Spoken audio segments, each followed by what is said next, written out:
Hello and welcome to News Across Nigeria. I am Olumide Macaulay. On today's edition, the Edo State Governor has scrapped the state's pension board. Governor Willie Obiano tasked traditional rulers on development. And the Ondo FCMC Futa protest.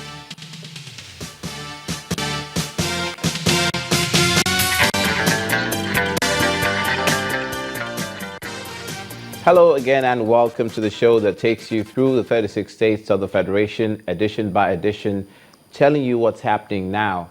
Speaking of which, and what's happening in Bayelsa State, a civil society group, Lawyers in Defense of Democracy, have called on the federal government to investigate the role of the military and the police in the alleged episode of electoral corruption and violence in southern Ijaw. To forestall a recurrence of supplementary elections, the group says the government must be proactive and investigate the process so as to not tarnish the nation's image. Our correspondent, Shola Shoyele, reports. Reactions have not stopped trailing last Saturday's elections in Bayelsa State. A civil society group, Lawyers in Defense of Democracy, who monitored the elections, believe that INEC took the right decision by cancelling the polls in southern Ijaw, a situation it says will now afford the people of the area an opportunity to vote according to their choice, whenever the elections are rescheduled. But as much as we must blame the political leaders, we also saw worrying cases of seeming collusion among the military top brass, the police, and highly placed individuals in the federal government. This calls for concern. This is why we call on the federal government to properly investigate the alleged role of the military and police in the whole episode of electoral corruption in southern Ijaw, which would be in line with similar ongoing investigation of the role of the same institutions in the 2015 general elections in Ekiti and Osun states. The investigation must commence without further delay. Such investigation must look at the roles of these government agencies, including INEC, leading to such mind-boggling violence as widely reported in the media to unravel any complicity. Members of the civil society are particularly concerned that the elections be violence-free.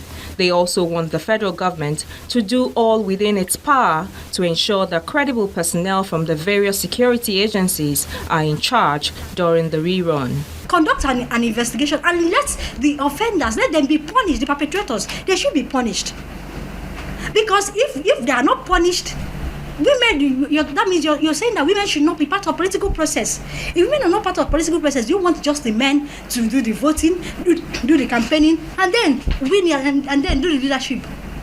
It doesn't make sense. If women must be part of this process, the environment must be made conducive for women. So that's what we are talking about. The onus is now on all stakeholders to be proactive and act in the best interest of the people and the nation. Shola Shoyele, Channels Television News. And now to a couple of stories from Edo State, saying in the South, hundreds of lecturers from the Edo State-owned tertiary institutions on Tuesday besieged the entrance of the Edo State Government House in Benin City in protest over non-payment of their 5 to 8 month salaries as well as their pensions and gratuities. The protesting lecturers as well as pensioners are from Edo State Colleges of Education, the College of Agriculture, as well as the Tayo Akpata University of Ekia Dolo. One by one, these lecturers under the Aegis Coalition of Unions of Edo State-owned tertiary institutions converged on the premises of the NUJ Press Center in Benin City for onward protest march to the Edo State Government House. The president of the coalition, Mr. Fred Monua, brings the gathering up to speed about the objective of the action. Edo State government has enslaved us. They can't continue being slave drivers in this town. We will accept it. This is our motherland. We are no slaves in this town. We shall proceed peacefully and demand and beg for food. Beg for food. These are make us beggars, which are beg for food at the State House today. I hope you come to the place. You know go to the place? Yes. You go to the place? Yes. The march begins as the procession hits the road en route to the Edo State Government House.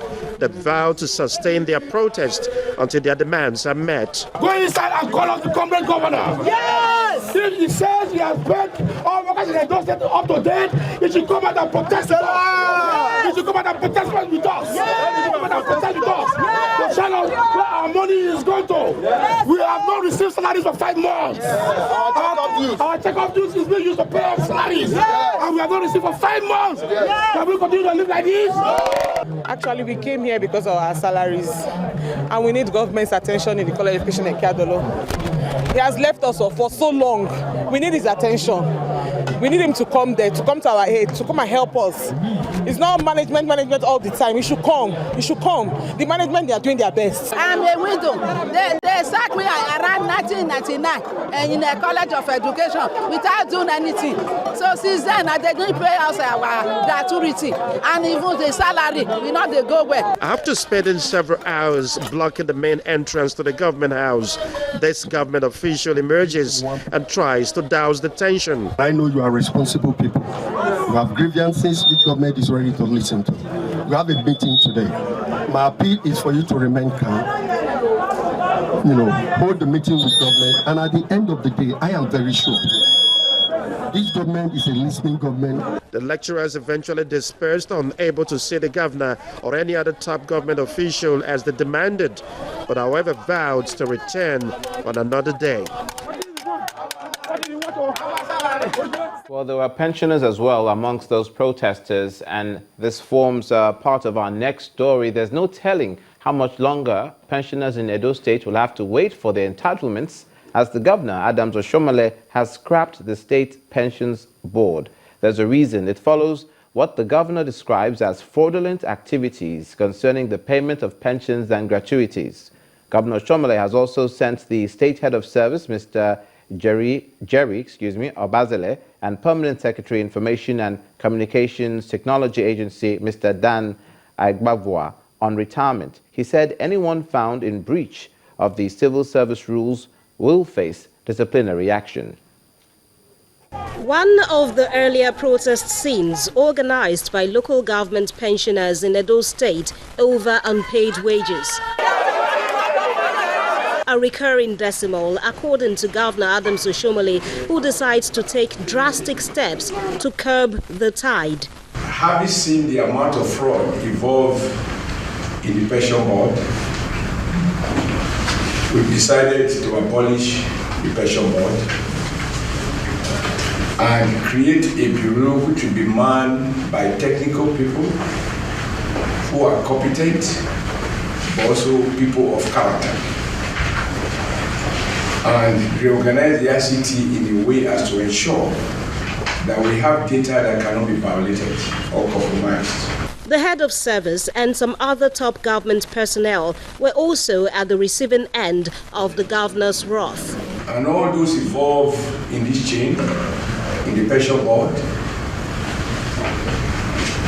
not only will they be suspended, the police will continue investigation in the light of the fraud that has already been established. And based on the civil service rules, they will be dealt with according to rules. For those who are political appointees, over the next 24 hours, government will make a decision as to what to do with them. It is hoped that these actions indeed bring a solution to the problem of non-payment of pensioners' stipends in Edo State. You're watching news across Nigeria. Coming up in the southeast, the Vice Chancellor of the Michael Okpara University in Abia State has been accused of asserting wrongdoing. Details in just a moment. Stay with us.